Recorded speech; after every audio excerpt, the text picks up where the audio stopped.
मुझे बर्लिन में रहते हुए 1.5 साल से ज़ायद का अरसा हो गया है। मैं यहाँ रोज़गार के सिलसिले में आया था। यहाँ आज मौसम काफ़ी अच्छा है, बादल से भरा पड़ा है।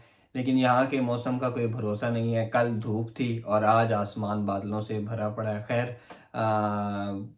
एक चीज़ जो मुझे यहाँ समझ नहीं आई वो मौसम, और दूसरा यहाँ के लोग। शायद वक्त गुजारने के साथ मुझे यहाँ के लोगों का और मौसम का भी पता चल जाए। जिस टॉपिक पे मैं आज बात करना चाहता हूँ वो ये है कि अगर आपको पाकिस्तान में बैठे हुए वर्क वीज़ा ऑफर होता है तो आपने कैसे अपना वर्क वीज़ा प्रोसेस करना है, क्या क्या चीज़ें मद्देनज़र रखनी है और कौन कौन से डॉक्यूमेंट्स आपको चाहिए होंगे, जो आप इकट्ठे करके एक अपॉइंटमेंट बुक करके एम्बेसी जाएंगे और आपको एम्बेसी बिला किसी मसले के, किसी डिले के आपको वर्क वीज़ा जो है वो इशू कर देगी। आज ज़्यादा जो बातें हैं वो कंप्यूटर से रिलेटेड हैं, तो चलते हैं फिर कंप्यूटर की तरफ। जब आपको जॉब ऑफर आती है, सबसे अहम बात आपको जो पता करनी है कि जो जॉब ऑफर आपको मिली है वो किस टाइप की ऑफर है। इस सब का इन्हिसार करता है आपकी सालाना तनख्वाह पर और आपकी फील्ड पर।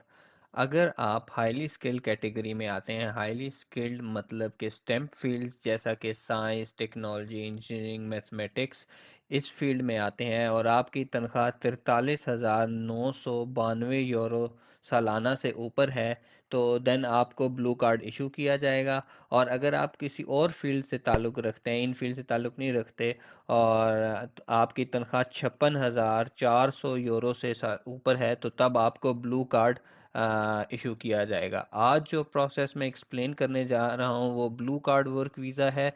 दूसरी जो वर्क वीज़ा है वो work visa with employment contract in hand है।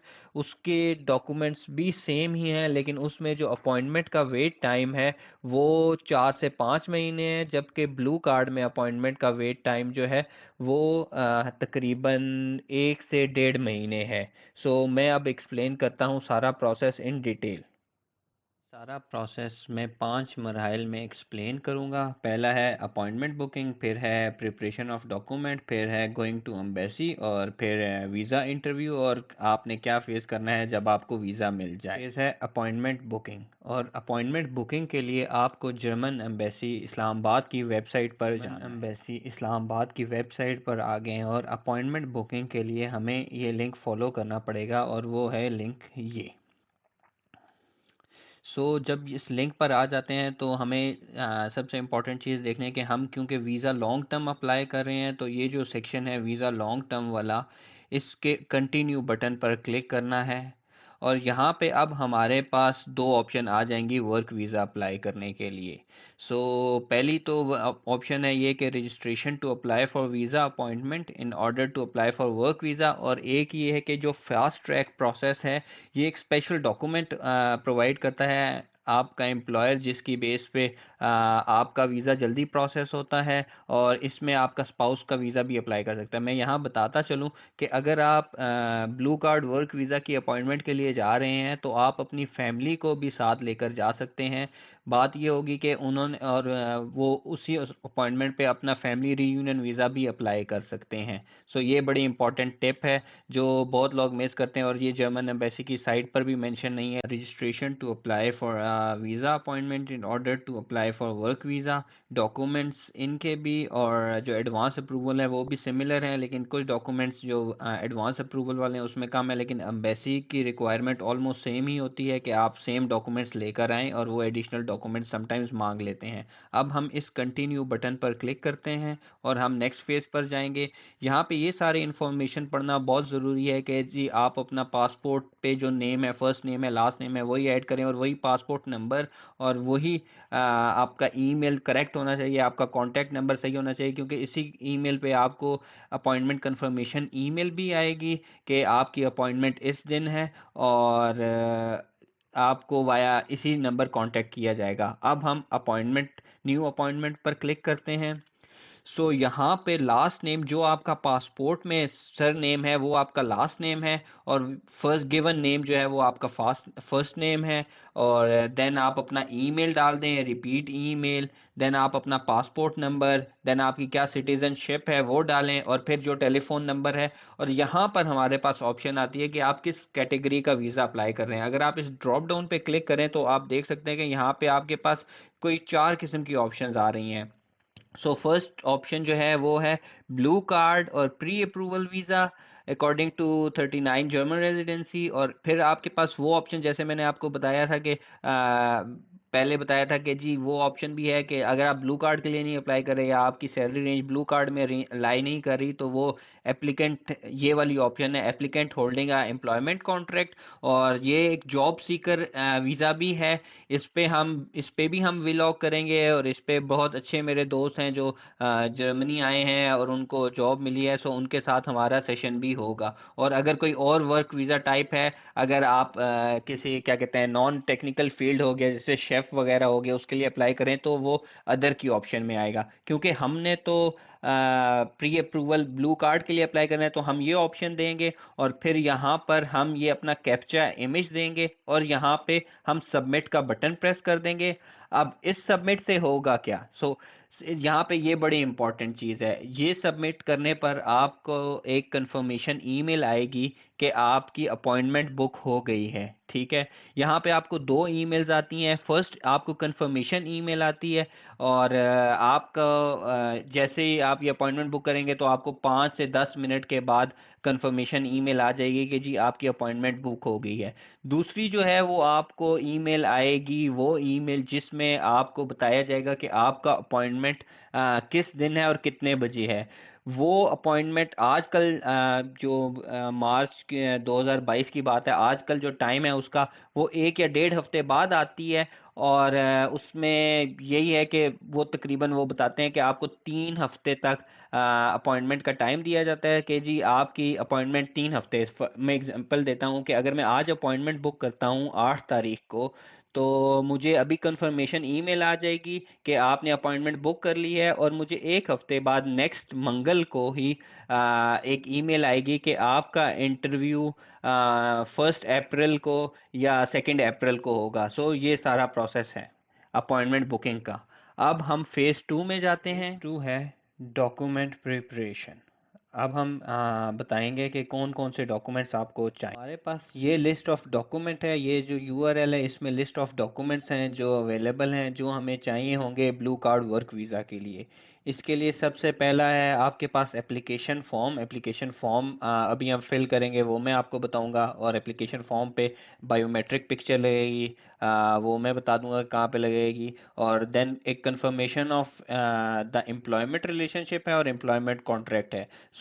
आपको एम्प्लॉयर एम्प्लॉयमेंट कॉन्ट्रैक्ट भेजेगा और कंफर्मेशन भेजेगा कि जी मेरा इस एम्प्लॉय के साथ कंफर्मेशन हो गई है कि ये मेरा एम्प्लॉय है। और एडिशनल शीट अगर आपको चाहिए कि आपने अपनी डिग्री को इक्विवेलेंस करवानी है तो उसके लिए एडिशनल शीट जो है वो फिल करनी पड़ेगी। और then consent from federal agency for work if applicable. Mostly cases में ब्लू कार्ड में कंसेंट रिक्वायर्ड नहीं होती है, लेकिन शायद एम्बेसी कभी मांग ले। लेकिन मोस्टली ब्लू कार्ड के केस में अगर आपकी सैलरी 50,000 यूरो से अबव है तो आपसे वो consent from federal agency for work नहीं मांगते। देन आपका रिज्यूमे, और फिर उसके बाद डॉक्यूमेंट्स में डॉक्यूमेंटेशन आपका बेसिकली जितनी भी आपकी एजुकेशन है, आप मास्टर्स बैचलर या आपने किया हुआ है। मैं ब्लू कार्ड के लिए एक चीज़ बताता चलूँ कि आपके पास बैचलर 4 ईयर डिग्री कंप्लीट होना लाजमी है, यानी कि आपकी पाकिस्तान से 16 ईयर एजुकेशन होना लाजमी है। अगर आपके पास बैचलर की डिग्री या 16 ईयर डिग्री नहीं है तो आपको वो ब्लू कार्ड इशू नहीं करेंगे, और देन आपको सिर्फ खाली वर्क वीज़ा इशू किया जाएगा, ब्लू कार्ड वीज़ा नहीं इशू किया जाएगा। और यहाँ पे आपने अपनी डिग्री इक्विवेलेंस भी करवानी है। अगर आपने डिग्री आउटसाइड जर्मनी की हुई है तो यहाँ पे 2 वे हैं जो आपने इक्विवेलेंस करवा सकते हैं। एक जैप के थ्रू है, वो जैप पे भी हम एक व्लॉग करेंगे जिससे सारा डिग्री का प्रोसेस होगा, इक्वलेंस करवानी है। या आप एनाबिन के पोर्टल पर जाएं, एनाबिन जो है वो फ्री है, यहाँ पे आपके सिर्फ डिग्री और आपकी जो यूनिवर्सिटी है वो H+ के साथ हो तो आपको जैप की ज़रूरत नहीं है इन मोस्ट केसेस। लेकिन ये अप टू वीज़ा ऑफिसर है, कुछ केसेस में वो कहते हैं कि एनाबिन और जैप दोनों चाहिए। ठीक है। और आपके पास जितने भी आपके प्रीवियस एम्प्लॉयमेंट लेटर हैं, क्योंकि आप एक्सपीरियंस बंदे रिसोर्स हैं, तो आपके प्रीवियस एम्प्लॉयमेंट लेटर जो हैं वो सारे चाहिए। बैचलर की डिग्री, जैसे मैंने पहले बताया, बैचलर की डिग्री या मास्टर्स की डिग्री, आपकी एफएससी और आपकी मैट्रिक। जो बैचलर और मास्टर्स की डिग्री है वो एचईसी से अटेस्टेड होनी चाहिए। एफएससी या जो मैट्रिक की डिग्री है उसके लिए ज़रूरी नहीं है कि वो बोर्ड के से अटेस्ट हो, बस सिर्फ बैचलर और मास्टर की डिग्री अगर आपने जो भी आप जिसके साथ में लाई करते हैं वो एचईसी से अटेस्टेड हो। ठीक है। और फिर उसके बाद सातवां है पासपोर्ट का पेज 1 और पेज 2। यहाँ पेज 1 और पेज 2 एक चीज़ जहन में रखनी है कि ये सारे डॉक्यूमेंट जो हैं वो A4 पेज पर होने चाहिए, कोई भी छोटे पेज पर मत हो। सो आपने ये सारे डॉक्यूमेंट्स जो है अपने प्रिंट करवाने हैं वो A4 पे करवाने हैं, और कुछ भी स्टेपल नहीं करना सिवाय आपकी अपनी पिक्चर के जो आपकी एप्लीकेशन फॉर्म पे लगेगी, आपने सिर्फ वही स्टेपल करनी है और कोई भी पेज नहीं करवाना। और ये 2 सेट्स आपको चाहिए होंगे ब्लू कार्ड के केस में। फिर नेक्स्ट जो डॉक्यूमेंट है वो है आईडी कार्ड, और फिर उसके बाद हेल्थ इंश्योरेंस है। सो ये हेल्थ इंश्योरेंस बेसिकली आपकी ट्रेवल हेल्थ इंश्योरेंस है, ये आपको ज़रूरी चाहिए होती है। अगर आपकी जर्मनी में इंश्योरेंस हुई हुई है, आपके एम्प्लॉयर ने करवाई हुई है, लेकिन embassy explicitly travel health insurance मांगते हैं, ये लिस्ट ऑफ हेल्थ इंश्योरेंसेज है यहाँ पे पड़ी हुई है, ये आपको 6 महीने की इंश्योरेंस करवानी होती है। ये डिफरेंट कंपनीज डिफरेंट से प्रोसीड करती हैं। सो आप इस लिस्ट से देख सकते हैं और अपने हिसाब से करवा सकते हैं 6 महीने की ये आप हेल्थ इंश्योरेंस करवा लें। और देन अगर आपकी कोई प्रीवियस रिफ्यूज़ल है सो वो भी आप डू मेंशन करें कि जी लेके जाएं। और सारे आपने प्रीवियस पासपोर्ट भी लेके जाने हैं, और क्योंकि देखें अब तो पासपोर्ट का सिस्टम सेंट्रलाइज हो गया है, सो अगर आपकी रिजेक्शन होगी तो उनको उनके सिस्टम में पहले से पता होगा। सो यहाँ पे कोई चीज़ छुपाने की ज़रूरत नहीं है। रिफ्यूज़ल वर्क वीज़ा के केस में रिफ्यूज़ल कुछ मायने नहीं रखता, सिर्फ वो प्रीवियस रिकॉर्ड लेना चाहते हैं कि अगर रिफ्यूज़ल हुआ है तो किस वजह से रिफ्यूज़ल हुई है। और यहाँ पे एप्लीकेशन डिक्लेरेशन फॉर्म है, और देन इंफॉर्मेशन जो मैंने प्रोवाइड की है वो सही है। ठीक है। और 13 है जो कंफर्मेशन ईमेल। सो एक जब जो कंफर्मेशन ईमेल आएगी आपको कि ये आपकी अपॉइंटमेंट डेट है, उसका प्रिंट आपने लेके जाना है। इन सब डॉक्यूमेंट्स के आपने 2 सेट बनाने हैं सेपरेटली, कोई भी डॉक्यूमेंट आपने स्टेपल नहीं करना है। एप्लीकेशन फॉर्म सिर्फ पिक्चर के साथ स्टेपल करना है, बाकी इनके जो ओरिजिनल डॉक्यूमेंट्स हैं वो भी आपने साथ रखना है। सिवाय पासपोर्ट के बाकी डॉक्यूमेंट्स आपको वापस कर दिए जाएंगे और पासपोर्ट रख लिए जाएंगे। और क्या कहते हैं वो उस टाइम पे जब वीज़ा स्टैंप होगा देन वापस किया जाएगा। ये एक प्रिंट आउट है, ये लिंक मैं अपनी वीडियो की डिस्क्रिप्शन में शेयर कर दूंगा, वहाँ से देखें। अब हम जाते हैं फेज़ 3 की तरफ। तो अब हम आते हैं अपने फेज़ 3 की तरफ, जो है गोइंग टू एम्बेसी। अच्छा, अब एम्बेसी जैसे आपने जाना है, तो जैसा कि आपको पता है कि एम्बेसी जो है इस्लाम जर्मन एम्बेसी इस्लामाबाद, वो डिप्लोमेटिक एनक्लेव में है, और यहाँ पर सिर्फ डिप्लोमेटिक शटल सर्विस के थ्रू जा सकते हैं। आप अपनी पर्सनल गाड़ी या पर्सनल कन्वेंस नहीं लेके जा सकते। सो इसके लिए मैं आपको क्या कहते हैं इमेज शेयर कर देता हूँ डिप्लोमेटिक शटल सर्विस का गूगल मैप, और इसकी जो लिंक है जो गूगल मैप लोकेशन है वो भी मैं भेज देता हूँ। ये इसकी लोकेशन है जो हमारी एम्बेसी शटल सर्विस के पिकअप पॉइंट है। जब आप कन्वेंशन सेंटर से भराकऊ की तरफ जाते हैं और जो रास्ता कायद आज़म यूनिवर्सिटी की तरफ जाता है वहाँ पर आपने लेफ़्ट हो जाना है, और यहाँ पर शटल सर्विस है। यहाँ शटल सर्विस में अच्छा, जब भी एम्बेसी आपको कॉल करती है तो वो आपको अर्ली मॉर्निंग बुलाती है, 7:30 से 8 बजे के दरमियान आपका इंटरव्यू होता है। सो यहाँ पे पहली सर्विस जो पहली शटल सर्विस है वो 6:30 या 6:45 पे चलती है, तो आप कोशिश करें कि आप 6:30 सुबह सवेरे पहुंच जाएं, और ताकि आप 6:45 वाली क्या कहते हैं शटल पे बैठ के अपनी अपॉइंटमेंट पे पहुंच सकें, ताकि बाद में आपको कोई मसला ना हो, क्योंकि वक्त की पाबंदी जो है वो बहुत ज़रूरी है। एम्बेसी इस चीज़ को बहुत ज़्यादा देखती है कि वक्त की पाबंदी हुई है या नहीं हुई। शटल सर्विस में आप जाएंगे और यहाँ से आप टिकट लेंगे, और फिर आप शटल में बैठेंगे और वो आप उसको बताएंगे कि मैंने जर्मन एम्बेसी इस्लामाबाद जाना है, तो आपको शटल सर्विस वाला जो है वो क्या कहते हैं आपको ड्रॉप कर देगा एम्बेसी में। सो जब आप एम्बेसी जब आपको शटल सर्विस एम्बेसी के गेट के ऊपर ड्रॉप कर देती है, सो आपने उतरना है गेट के सामने खड़े होके, वहाँ पे आपसे एक डॉक्यूमेंट का सेट लिया जाएगा और उसकी वेरिफिकेशन की जाएगी, और वेरिफिकेशन के बाद आपको वो वापस दे दिया जाएगा और फिर आपको एम्बेसी के अंदर भेज दिया जाएगा। अब ये जहन में रखिएगा कि जब आप शटल सर्विस में जा रहे हो या डिप्लोमेटिक एनक्लेव में जा रहे हैं, तो आपके पास कोई भी मोबाइल डिवाइस या कुछ भी आपके पास गूगल वॉच हो गई, एप्पल वॉच, कुछ भी नहीं होना चाहिए, क्योंकि ये अलाउ नहीं है डिप्लोमेटिक एनक्लेव में। सो जितने भी आपकी चीज़ें हैं, या आप शटल सर्विस में वो एक लॉकर बॉक्स देते हैं उधर रखते हैं, या अपनी गाड़ी में जिसमें आप आए हुए हैं शटल सर्विस तक वहां रख दी जाए।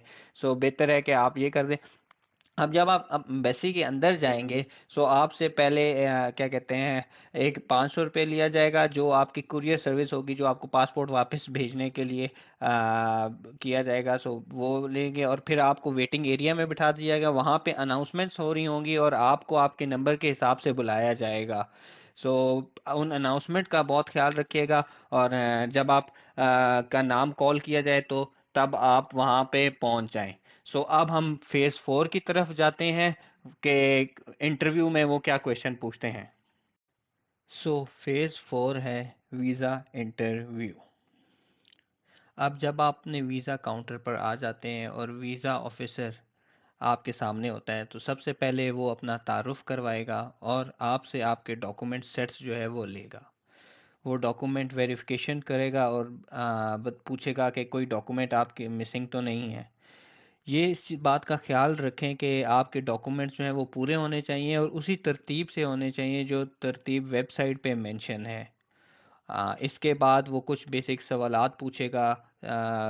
कुछ सवालात जो ज़्यादातर लोगों से पूछे गए हैं वो ये हैं कि आपका जॉब टाइटल क्या है, आपका एम्प्लॉयर का नेम क्या है, आपको ये नौकरी कैसे मिली है, क्या उन्होंने इंटरव्यू लिए थे, अगर इंटरव्यू लिए थे तो कितने इंटरव्यू लिए थे, आपकी जो कंपनी जहां आप जा रहे हैं वो क्या करती है, आपकी करंट एजुकेशन क्या है, आपने पाकिस्तान में क्या जॉब की है और कौन कौन सी जगह जॉब पे की है, आपने जर्मनी को ही क्यों सिलेक्ट किया है, आपके कितने बहन भाई हैं, कोई आपका रिलेटिव या ब्लड रिलेटिव जर्मनी में पहले से मौजूद तो नहीं है। अच्छा, ये जितने भी सवालात हैं ये जस्ट नॉर्मल वीज़ा इंटरव्यू के सवालात हैं, इसमें कोई परेशान होने वाली बात नहीं है। सो पुरएतमाद तरीके से आप इन सवालात का जवाब दें और अच्छे तरीके से उसको जवाब दें, इसमें कोई घबराने वाली बात नहीं है। आपके पास कोशिश करें कि आपके अगर डॉक्यूमेंट वैलिड हैं तो आपको कोई मसला मसाइल नहीं होगा। सो जब इंटरव्यू कंप्लीट हो जाएगा, मुकम्मल हो जाएगा, सो वो आपको एक वीज़ा स्लिप बना के देगा। जो वीज़ा ऑफिसर है वो स्लिप आपने डिप्लोमेटिक एनक्लेव में मौजूद करीबी बैंक है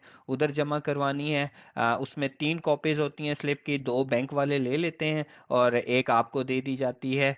वीज़ा फ़ी जो है वो 75 यूरो है आजकल, जो पाकिस्तानी रुपीज़ में जमा करवानी है, जो उस दिन का रेट होगा पाकिस्तानी रुपी का इन यूरो। सो इसके बाद अब हम आते हैं फेज़ 5 पे, आफ्टर गेटिंग द वीज़ा। अगर आपके सारे डॉक्यूमेंट सही हैं और वीज़ा ऑफिसर ने आपको कोई ऑब्जेक्शन नहीं दिया हुआ या वाया कॉल कोई और डॉक्यूमेंट नहीं मांगा, तो आपको आपका जो पासपोर्ट है वो स्टैंप होकर, वीज़ा स्टैंप होकर 1 से 2 हफ्ते के दरमियान वाया कुरियर मिल जाएगा।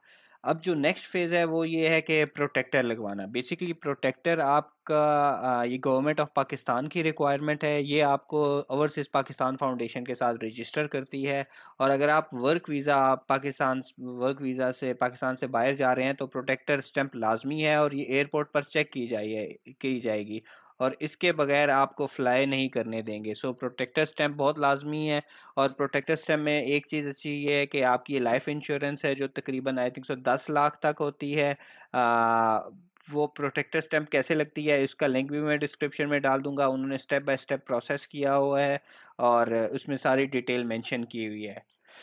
सो गाइस, ये हैं 5 स्टेप जिनको फॉलो करके आप ब्लू कार्ड वर्क वीज़ा जो है वो हासिल कर सकते हैं। उम्मीद करता हूँ आपको मेरी वीडियो पसंद आएगी। मेरी वीडियो को लाइक करें और चैनल को सब्सक्राइब करें ताकि फ्यूचर में आने वाली तमाम वीडियोस का आपको नोटिफिकेशन आ सके। अल्लाह हाफिज़, मिलते हैं फिर नेक्स्ट वीडियो में।